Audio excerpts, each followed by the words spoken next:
ഇന്ന് നമ്മൾ ചെയ്യാൻ പോവുക real life gym test Boat Airdopes ലൂപ്പിൻ്റെ. സോ ഇതിനെ ഞാൻ ഒരു 15 days ആയിട്ട് ജിമ്മിൽ യൂസ് ചെയ്യുവാണ്. സോ ഇപ്പം നമ്മൾക്ക് എൻ്റെ ജിം ടെസ്റ്റ് നോക്കാം. അത് നോക്കി കഴിഞ്ഞിട്ട് പിന്നെ നമ്മൾക്ക് സംസാരിക്കാം ഇതുകൊണ്ട് എൻ്റെ എക്സ്പീരിയൻസ് എങ്ങനെയായിരുന്നു, പിന്നെ ഇതുകൊണ്ട് എന്ത് എക്സ്പെക്റ്റ് ചെയ്യാം ജിമ്മിൻ്റെ അകത്ത്. എന്നാൽ വീഡിയോ സ്റ്റാർട്ട് ചെയ്യാം.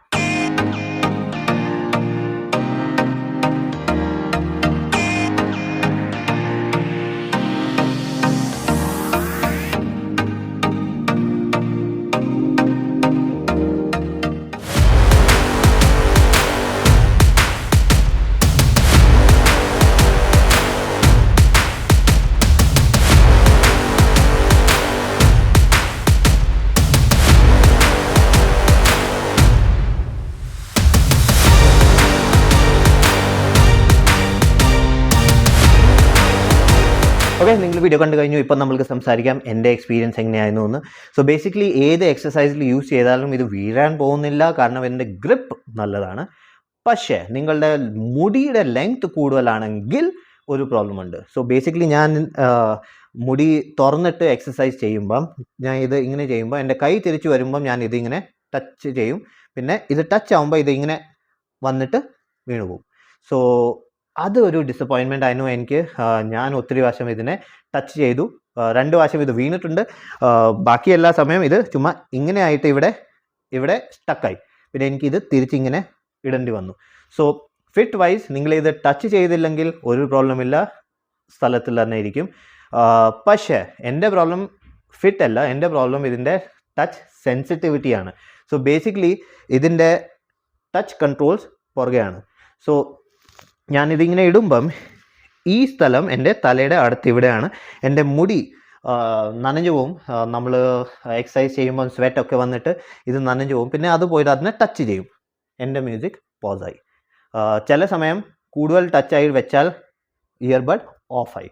സോ അത് ആയിക്കൊണ്ടിരുന്നു എൻ്റെ കൂടെ. അത് കാരണം നിങ്ങൾ ടെസ്റ്റ് വീഡിയോ കണ്ടത് ആ സമയം എൻ്റെ മുടിയെല്ലാം ഞാൻ കെട്ടിയിട്ടാണ് വെച്ചത്. കാരണം ഇത് തുറന്ന് വെച്ചാൽ എനിക്ക് എക്സസൈസ് ചെയ്യാൻ പറ്റില്ല. സോ ബെഞ്ച് പ്രസ് ഒക്കെ ചെയ്യുമ്പോൾ എനിക്ക് എൻ്റെ മുടി തുറക്കേണ്ടി വരും. കാരണം എനിക്ക് ഫ്ലാറ്റ് ആയിട്ട് അവിടെ കിടക്കണം. സോ ആ സമയം ഇത് ഒത്തിരി ആ ടച്ച് പ്രോബ്ലം എനിക്ക് വരാറുണ്ട്. സോ നിങ്ങളുടെ അടുത്ത് കൂടുതൽ നീളമുള്ള മുടി ഇല്ലെങ്കിൽ പ്രോബ്ലം ഇല്ല. പക്ഷേ മുടി നീളമുണ്ടെങ്കിൽ പിന്നെ നിങ്ങൾ ഒത്തിരി സ്വെറ്റൊക്കെ ചെയ്യുന്നുണ്ടെങ്കിൽ ഇത് പ്ലേ പോസ് ഓഫ് അങ്ങനത്തൊക്കെ ആവാൻ തുടങ്ങും. പിന്നെ മറ്റേ പ്രോബ്ലം, ഇതിൻ്റെ ഒരു സോഫ്റ്റ്വെയർ ഇല്ല. സോ ടച്ച് ഓപ്ഷനെ ഓഫ് ചെയ്യാൻ ഓപ്ഷൻ ഇല്ല, ഇത് എല്ലാ സമയം ഓണേ ഇരിക്കും. സോ ആ പ്രോബ്ലമിൻ്റെ ഒരു വർക്ക് അറൗണ്ട് ഇല്ല. സോ അതെനിക്ക് ഇഷ്ടപ്പെട്ടില്ല. പക്ഷേ ബാക്കി fit wise very good. Touch sensitivity. So ഇപ്പം നമ്മൾക്ക് സംസാരിക്കാം മെയിൻ ക്വസ്റ്റ്യൻ, ഇതിൻ്റെ സൗണ്ട് എങ്ങനെയാണെന്ന്. സോ ബേസിക്കലി ഇതിൻ്റെ സൗണ്ട് ഒത്തിരി നല്ലതാണ്. പക്ഷേ ബേസ് നമ്മൾക്ക് അത്ര എക്സ്പെക്റ്റ് ചെയ്യാൻ പറ്റില്ല, കാരണം ഇത് ഓപ്പൺ എയർ ഇയർഫോൺ ആണ്. ഇതിൻ്റെ സ്പീക്കർ ഇവിടെയാണ്, ഇയറുടെ കനാൽ അങ്ങോട്ട്. സോ ഇത്ര ഒരു ഡിസ്റ്റൻസ് ഉണ്ട്. ആ ഡിസ്റ്റൻസ് ബ്ലോക്ക് ചെയ്തില്ലെങ്കിൽ ബേസ് ക്രിയേറ്റ് ചെയ്യാൻ പറ്റില്ല. സോ എൻ്റെ അടുത്ത് വേറെ ഓപ്പൺ എയർ ഇയർഫോൺസ് ഉണ്ട്, പക്ഷേ അതിൻ്റെ സൈസ് കൂടുതലാണ്. ഇത്ര വലിയ ഇയർഫോൺ ഇങ്ങനെ പോകുന്നത്, അതിൽ ബേസ് അകത്ത് തന്നെ അത് ക്രിയേറ്റ് ചെയ്യും, പിന്നെ ആ ബേസ് വരും. പക്ഷേ അതിൻ്റെ സൈസ് ഒത്തിരി വലിയതാണ്. ഇതിൻ്റെ സൈസ് ഇത്ര ചെറിയതാണ്. സോ ഇതിനകത്ത് ബേസ് ബിലോ ആവറേജ് ആണ്. ആവറേജും പറയാം. ചില സമയത്ത് നമ്മളെ ക്വയറ്റ് എൻവയൺമെൻറ്റ് ആണെങ്കിൽ ബേസ് കുറച്ചൊക്കെ കേൾക്കാൻ പറ്റും. പക്ഷേ ബേസിന് വേണ്ടിയിട്ട് ഈ ഇയർഫോൺ വാങ്ങിക്കരുത്. സൗണ്ട് ക്വാളിറ്റി നല്ലതാണ്, നമ്മൾക്ക് ജിമ്മിലൊക്കെ യൂസ് ചെയ്യാൻ ഒരു പ്രോബ്ലം വരില്ല. എല്ലാം സൗണ്ടൊക്കെ നല്ലതാണ്. പക്ഷേ ബാക്ക്ഗ്രൗണ്ടിൽ വേറെ ആരെങ്കിലും വന്നിട്ട് മ്യൂസിക് ഒക്കെ ഇട്ടാൽ അത് നിങ്ങൾക്ക് നല്ലപോലെ കേൾക്കാൻ പറ്റും. ആൾക്കാർ വന്നിട്ട് ജിമ്മിൽ ചുമ്മാ സംസാരിക്കുവാണെങ്കിൽ അതും നിങ്ങൾക്ക് കേൾക്കാൻ പറ്റും.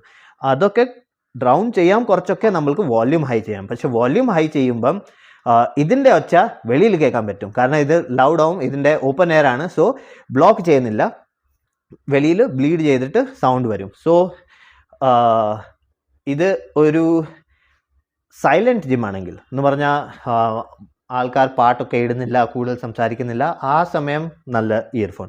പക്ഷേ പാട്ടൊക്കെ ഉണ്ടെങ്കിലും ആൾക്കാരൊക്കെ ഉണ്ടെങ്കിലും കൂടുതൽ ഒച്ചയൊക്കെ ഉണ്ടെങ്കിൽ ബാക്ക്ഗ്രൗണ്ടിൽ നിങ്ങൾക്കിത് അത്ര ഇഷ്ടപ്പെടില്ല.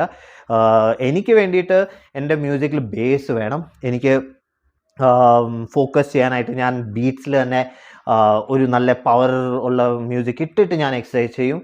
അതിന് വേണ്ടിയിട്ട് ഇതല്ല. സോ ഇത് വേണമെങ്കിൽ റണ്ണിങ്, വാക്കിംഗ്, സൈക്ലിംഗ്, ജോഗിങ് അങ്ങനത്തെ ഒക്കെ ഔട്ട്ഡോർ ആക്ടിവിറ്റി ചെയ്യുമ്പം ആ സമയത്തിന് വേണ്ടി നല്ലതാണ്.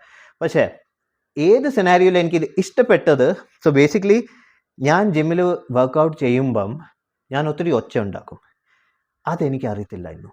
ഞാൻ ഓർത്തത് ഞാൻ അത്ര ഒച്ച ഉണ്ടാവും, പക്ഷേ ആക്ച്വലി ഞാൻ ചെയ്യുവാണ്. ആ ഒച്ച എനിക്ക് കേൾക്കാൻ പറ്റിയില്ല. കാരണം എൻ്റെ ഇയർഫോണിൽ നോയ്സ് ക്യാൻസലിംഗ് ഉണ്ട്. എനിക്ക് എൻ്റെ ഒച്ച കേൾക്കാൻ പറ്റുന്നില്ല.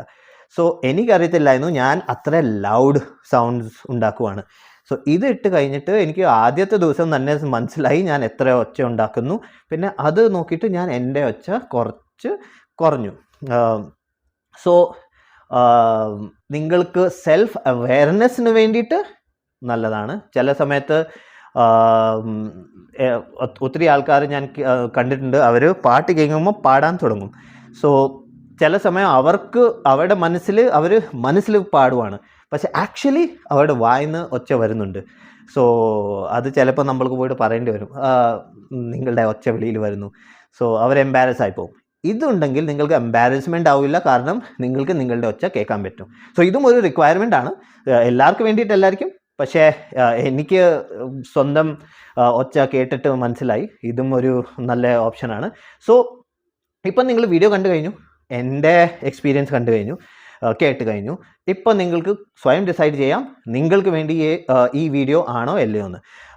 ഞാൻ ഇപ്പം അത്രേ ഉള്ളൂ. ഈ ജിം വീഡിയോന് വേണ്ടിയിട്ട് നിങ്ങൾക്ക് സൗണ്ട് ടെസ്റ്റ് വീഡിയോ കാണണമെങ്കിൽ ഞാൻ അതിൻ്റെയും ലിങ്ക് ഡിസ്ക്രിപ്ഷനകത്ത് ഇടാം. ഞാൻ എൻ്റെ മൈക്കിൻ്റെ സൗണ്ട് ടെസ്റ്റും ചെയ്തിട്ടുണ്ട്. ഫോൺ കോൾസിന് വേണ്ടി എങ്ങനെയാണെന്ന് അതും പിടികിട്ടും.